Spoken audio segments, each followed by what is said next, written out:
Hi, this is Brian Kim. I'm going to share with you case number 25 in the best way to do cataract surgery series. This is a 2 to 3 plus dense lens. However, this was a very stubborn lens and it would not come out of the bag very well. It was very stuck. And so I'm going to show you how I carefully and patiently pulled the lens pieces out of the bag, disassembled the lens. And this was also in the context of a fairly small pupil. And you'll be able to see how much easier it is to pull pieces out of the bag using the chopper rather than using vacuum from the phaco tip.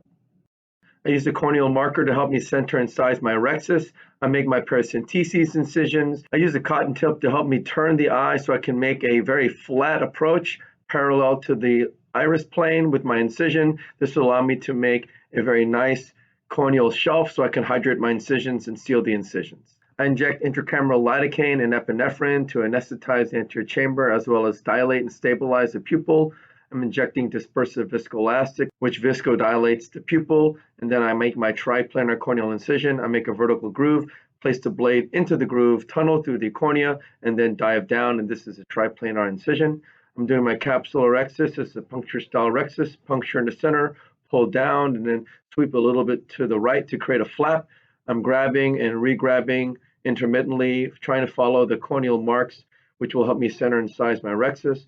I burp the incision and then begin my capsular fornix hydrodissection technique.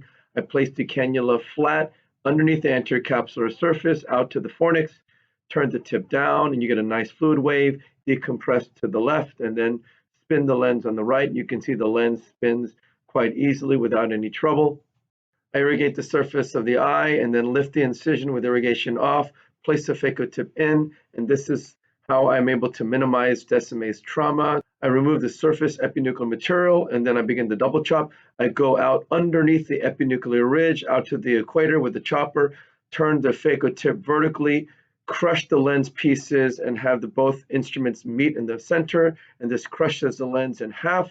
I place the chopper out to the contralateral equator and then crush and pull the chopper centrally, and this causes the right heminucleus to fracture, and this is the cross chop maneuver. I place the chopper out again to the equator, and then I sandwich the lens piece, that first quadrant between the chopper and the phaco tip. I use a little bit of vacuum to pull and prolapse that quadrant or that piece out of the bag, and then I'm able to sandwich and crush the lens pieces into smaller pieces. I'm using a little bit of vacuum to orient the piece in front of the phaco tip, and then I crush the lens piece with the chopper, and then using intermittent bursts of ultrasonic energy and high vacuum to remove the lens pieces. Now it's on to the second quadrant. I'm getting out with the chopper around the equator, and then I crush the lens piece in half. I'm using mechanical forces to spread and separate the lens pieces.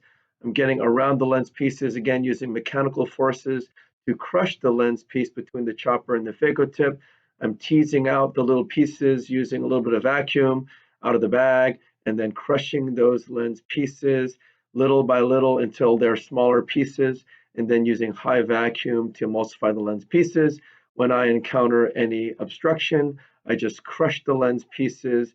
And again, I'm using primarily high vacuum to remove the lens pieces and using mechanical forces just to crush the lens pieces so they'll evacuate out of the port.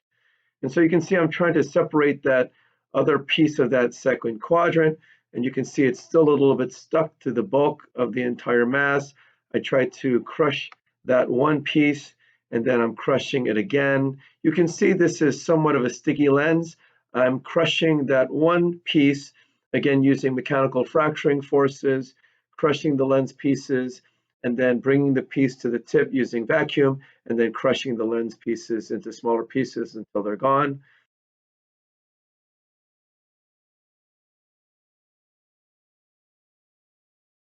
I'm placing the chopper out to the equator again, trying to pull those lens pieces out of the bag. You can see that the lens piece is kind of not really wanting to come out. It's kind of stuck in the bag.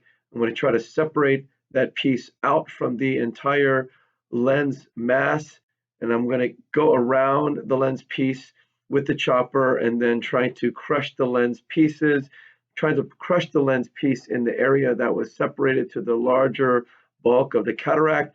I'm going underneath the lens with the chopper, turning it sideways. I'm crushing that piece in half, and then using vacuum to orient the piece, and then using successive crushing force maneuvers to break those pieces into smaller pieces, and then using high vacuum to bring the pieces to the port, and then crushing it into smaller pieces in order to evacuate the lens pieces.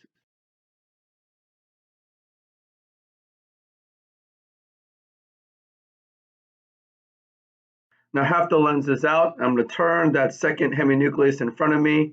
You can see that the lens just doesn't want to turn very well. And so rather than causing any more zonular stress, I'm going to use vacuum to hold the lens piece. I'm going to prolapse that second heminucleus out of the bag. I'm placing the chopper around the lens, and then I'm going to crush the entire lens piece between the chopper and the phaco tip. You can see now I've created a third quadrant there.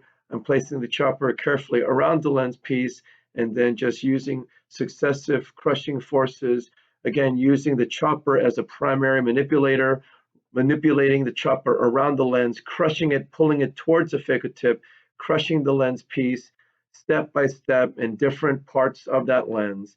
And then once the pieces are smaller, using a little bit of vacuum to orient the lens piece in front of the tip, and then crushing the lens piece between the chopper and the phaco tip. Again, using a little vacuum to bring those pieces to the tip, and then crushing it with the chopper using mechanical fracturing forces. By doing it this way, you're using vacuum to orient the pieces, crushing the lens pieces and evacuating them with vacuum, but not using much ultrasonic energy. So now I'm attacking the last quadrant. I'm orienting the chopper and phaco tip around the lens piece and then crushing it into smaller pieces. And now you can see the final quadrant here. I'm just sandwiching the small pieces and then evacuating the pieces once they're small enough with high vacuum. Again, I'm very carefully crushing the lens pieces into smaller pieces, making sure that the chopper is deep to the phaco tip to make sure that the posterior capsule doesn't want to come forward. Of course, I have a pretty robust epinuclear shell, so I'm going to start attacking the epinuclear shell. Interestingly enough, this epinuclear shell is also very stuck in the capsular bag. I'm trying to grab the anterior portions of the epinucleus around the edges circumferentially, but you can see the epinucleus is not really wanting to come. So then I found one edge there on the left side, place a chopper underneath the epinucleus, pulling the epinucleus up, which loosens it from the bag, and I'm able to remove it very easily. I'm pushing BSS, pulling the phaco tip out, and then switching to the INA. This is my way of trying to maintain the anterior chamber. I begin my cortical cleanup. You can see that this pupil is a little bit smaller, and as a result, this is kind of a blind pass using the INA tip. I want to go very ginger with the vacuum because I don't want to accidentally grab the capsular bag and then accidentally pull on the zonules. You can see that the bag is actually fairly clean. I'm going to try to start polishing the posterior capsular surface. And as I do this, I can see it's a pretty clean bag. However, subincisionally, there's quite a bit of cortical wisps. And I'm trying to clean the posterior capsule in the subincisional area of those cortical wisps very gently. By loosening the posterior capsule adhesions, this helps mobilize the cortical wisps. So I'm using a BSS cannula to pulse in the subincisional capsular fornix. And when I do this, you can see there's quite a bit of cortical material that's being liberated from the subincisional space. And this really helps loosen that subincisional cortical material. I'm pushing cohesive viscoelastic in the bag, and then I'm placing my sweep, which I'm polishing and sweeping in the subincisional space. And lo and behold, you can see there's quite a bit of cortical material left in the subincisional space. I switch sides and polish now on the other side using the sweep. And then I inject my single piece acrylic intraocular lens into the capsular bag.